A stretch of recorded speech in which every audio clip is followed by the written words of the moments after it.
morning. We're here at the Chicago Sports Spectacular.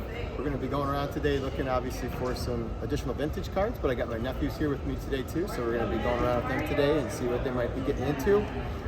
In addition to that, I think they're also going to be wanting to get a photograph with one of the athletes that's going to be available here today. So we're going to have a good time. Please come with us.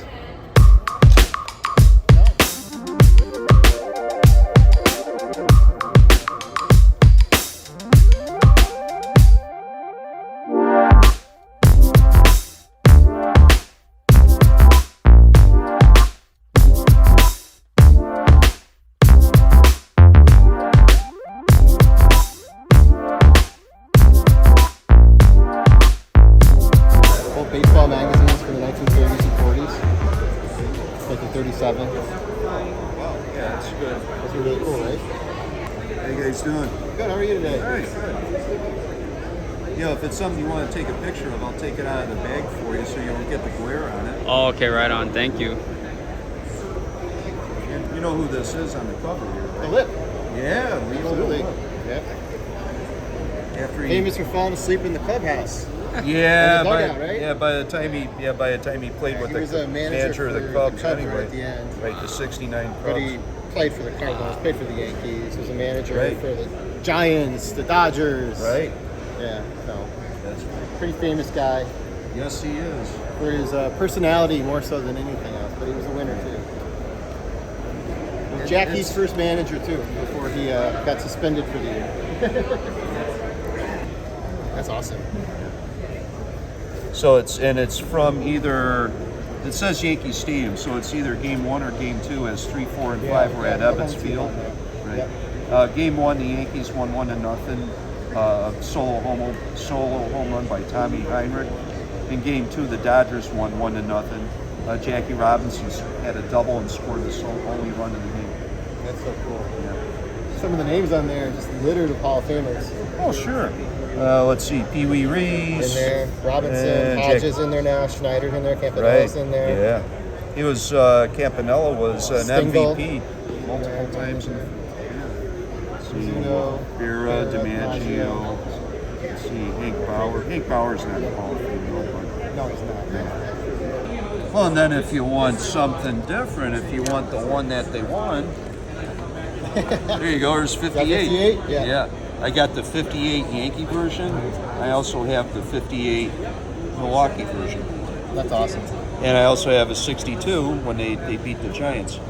But anyway, what I was getting at, and it's the reason why I really love publications, it's $120. You know, it's pretty affordable. What would a 1957 Mantle card cost? Just Depending on what condition. well, yeah, I sure. bought one a couple of years ago before things got crazy, but it was still 115. Yeah, and you're done reading it in 30 seconds.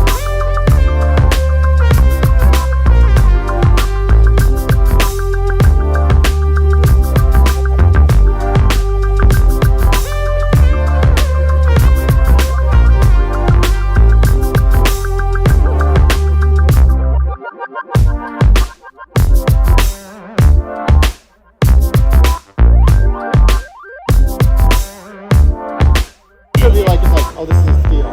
Yeah. Like, I can't really see that. So, Right. And the eye appeal on it, when it came back, I'm like, These pieces are better than I thought they were. oh, they're awesome. They're the best case in my opinion. But think they should? obviously, 55 tops, Jackie Robinson. you know, the resale market isn't great on them yet, but I think they're the nicest slab. You can get a good deal then, I reckon. You know what? PSA would be more. And when you're paying $10 a card to grade it, you don't feel too bad, you know? Oh, just a second.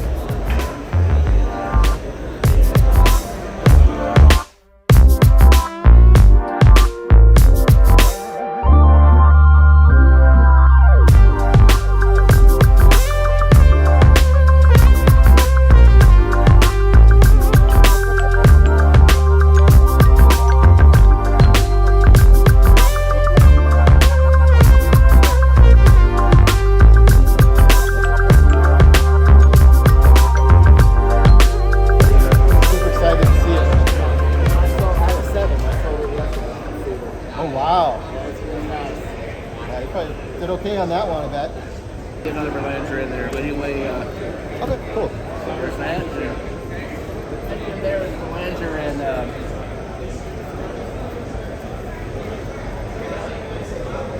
got Rick Monday. 542. Yeah.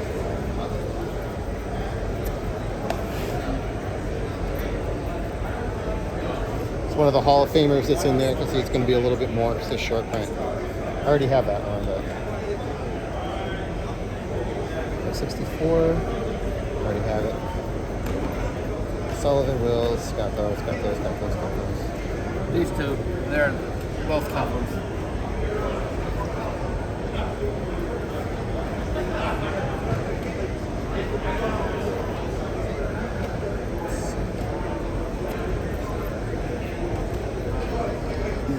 And the only one out of this stack is this one. I mean, it's the same one as that one.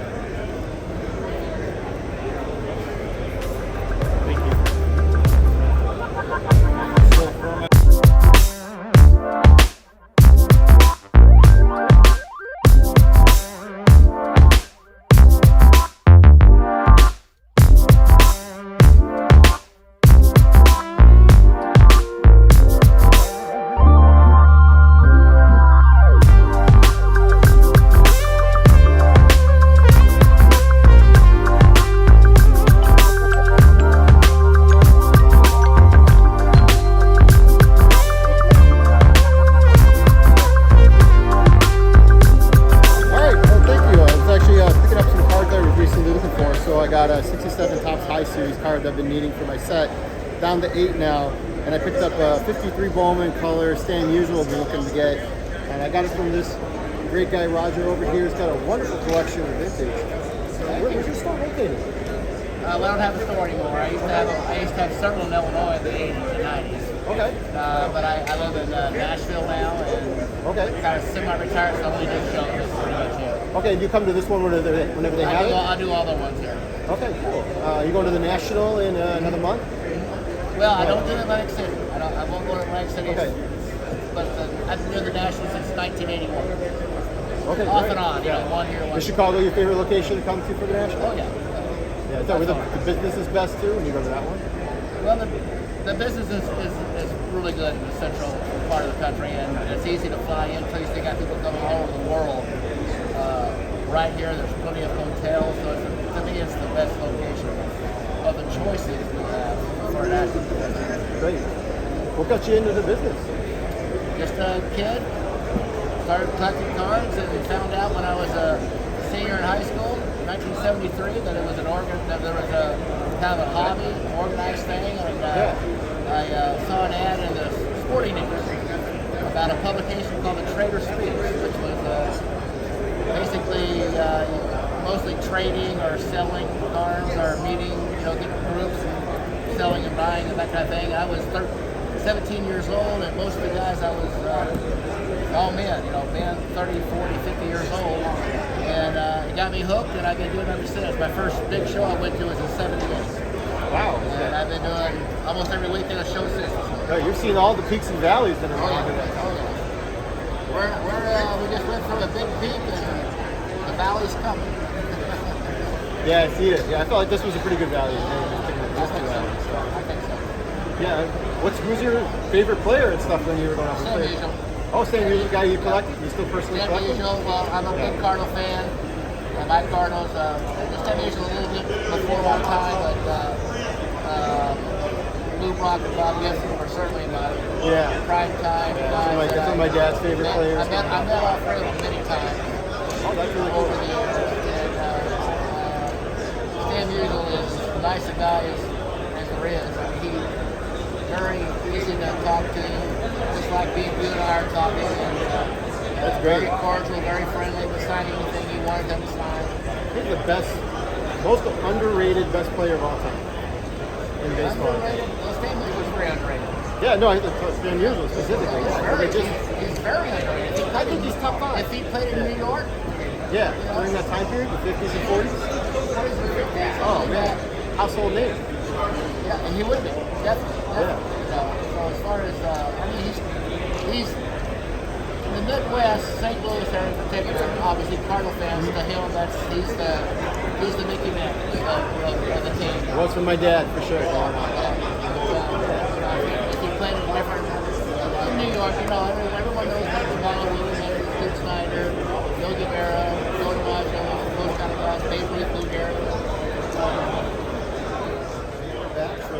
Chicago Sports Spectacular. We went to the card show today. We had a good time. My nephews were with me from Hawaii. They tagged along. And one of them's with me now, Ryan, the eldest. And I just wanted to kind of see what was kind of your experience kind of going to the card show. I just want to hear from you before we kind of show off a few things that we got today. Yeah, so the card show was fun. It was actually my second time going to one of these card shows before, and I really enjoyed it. I got to see a bunch of different sports memorabilia and seeing the cards that my Uncle Mitch likes, and then also seeing some cards that I like to see, like some of the Slam magazine basketball cards and some of the Yu-Gi-Oh! And Pokemon cards was kind of my favorite parts of the show. So they have shows like this in Hawaii at all? I don't think so. I don't think we really have anything like that. I know we have people who collect cards down there, but I don't think there's really that big of a community that really does it down there. Okay, cool. Yeah, one of the things you noticed, there was a lot of kids your age kind of running around there today, wasn't there? There was a lot of younger kids, like around my brother's age, maybe like 10 years old, 11 years old, and there was also some more teenagers, which was shocking because a couple years ago when we went, it was mostly just adults, fully grown, just kind of doing their collection. But this year, yeah, I was surprised to see how many young kids were there. And the last time you were in and went to the show was actually the National. Yeah, it was the bigger one. The big one, yeah. I mean, I think the big difference between this and the National is you can actually walk around and see everything in a day. Yeah. In the National, you can walk around in a day, but you can't see everything. You probably can't see everything if you go for the full week. So it's a lot easier if you earn a card and you can come back to that table later on because it's easy to remember where it was at. In general, some of my impressions was, this is the third one I've gone to, the last three. This was busier probably than the other two I went to. I went to the last day on the last two, and this was the last day today because they don't have it on Sunday. There was obviously you could move around pretty freely, so you had time to be able to work and talk with the dealers. It seemed like a lot of people were trying to sell. So there was a lot of people trying to sell to the dealers. So I think for every dealer that I was talking to, they were either working something with somebody that was trying to sell them cards. At the same time, they were trying to sell somebody else a card at the same time. So there was a lot of deals to be had kind of going on there. Probably the balance of the cards, they were probably more modern stuff, right? Yeah, more modern. Basketball kind of was predominant, I think, and probably some football. Mostly basketball. Baseball was primarily what was baseball. Yeah, definitely for vintage. It was totally baseball. There was a good vintage turnout. I went in there looking for some specific items, and I would just kind of give you a recap of what I saw. I think I saw that dealers were willing to kind of make deals today for the most part, but within reason. There was nothing too crazy. Granted, I was picking up vintage. It may have been different if you were buying more modern stuff. Maybe they were willing to deal with you. But like I said, I wasn't in the market for anything that was made more recently. So I'm glad the boys had a good time. Ryan's going to help me putting the video together, and I think he's going to help me put some videos together later this week as we're kind of doing things throughout the week. Including like doing a tour of Lambeau Field and the museum. I think we're doing that as a family, which will be fun. You guys are going to the Cubs game tomorrow. We have the White Sox game coming up later this week. So we definitely have some other opportunities to be able to film things before the week is over, and I think it should be a lot of fun. So I got three things at the show today. I went in there trying to get 1967 Topps cards, the high series specifically. Obviously, I've been talking about the show. I saw three cards that I didn't have, ended up buying two of them. I didn't buy the third one because I was a little bit more than I had hoped and budgeted for that item. But I was able to get two of the cards I need in the set, and one of them was the Jim Mudcat Grant. So we got him in the background here. The next one was one of the rookie cards that I needed, whereas dual rookies. The Ron Willis card is often what's kind of referred to as because he's one of the Cardinals that won the World Series that year. So that's the 267 Topps cards I was able to pick up. The last dealer I bought this card from had a deal. If you spent over a certain amount, you'd get 10% off. So I actually looked at a few of the cards he had in this display case, and I settled on probably one of my bucket list cards that I've been kind of trying to get for a while, and I wanted to be able to pull in my collection. It's from a set that I really, really enjoy, and at some point I'd like to get more of the Hall of Famers from it. And I've talked about this card before on the show, so I've never been able to pick it up. And that is the 1953 Bowman Color Stan Musial in an SGC3. As many of you probably know that watch the channel and follow Vintage, this is one of the cards they kind of highly recommend to get of Stan Musial. It's probably on the short list of cards that you want to pick up for his. Probably the other ones would be like 63, his final season, and then probably maybe his rookies and his Leaf card are kind of the big ones to get. As you kind of remember, this is the first set where it had full color photos. I probably could do a whole series on 53 Bowman, and here's the back for you to be able to look at. Much better shape than the cards I probably had recently looked at to be able to pick up this card. So I actually went a little bit more in on this card, mostly because of that discount. So between these two cards, I was able to get a 10% discount on both of the cards.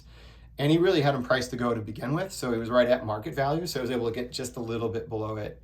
So that was the one I'm most happy with. But so I'm going to put Stan the Man in the background. I also have one other item that came in the mail today. So I'll get a chance to open it in a minute. A little story with it. This is my first experience doing something through eBay Authenticator. So it was obviously over a certain price range where they send it off to a third-party authenticator to make sure it's a legitimate card. It's a graded card, and it's one that I needed for the 67 set, and one I'm actually pretty excited to be able to open and share. So I thought I'd be able to do that on the channel. I actually haven't done anything other than just cut the box open, but I haven't even looked at the card.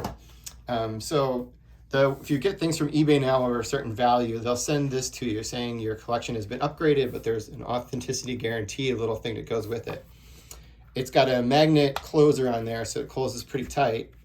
And it'll kind of give you there as like, without a doubt, that this card is authentic. And then you can close that if you want, back up, and then you can pull out the card.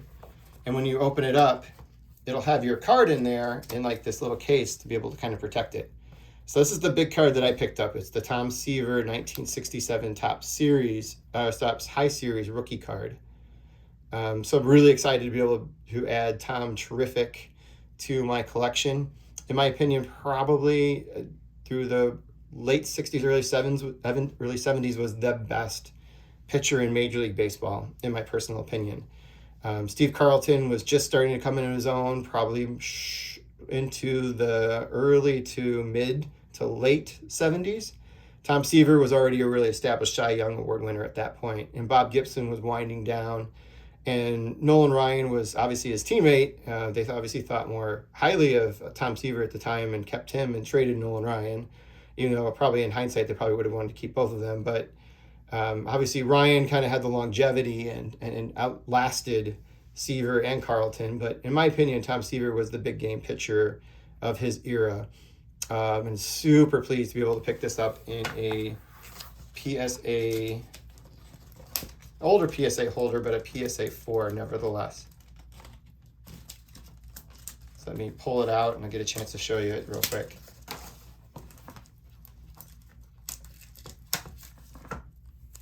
Here we go.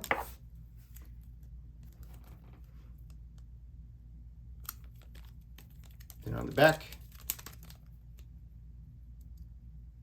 and they put a little code on there letting you know it's authentic. So they will also let you know that the slab itself is authentic, the card within is authentic, so it's not one that's actually been messed with. So that's what we got a chance to show at the card show today. Really pleased with the items we picked up. We had a good time, and I hope you guys enjoyed the video. Take care.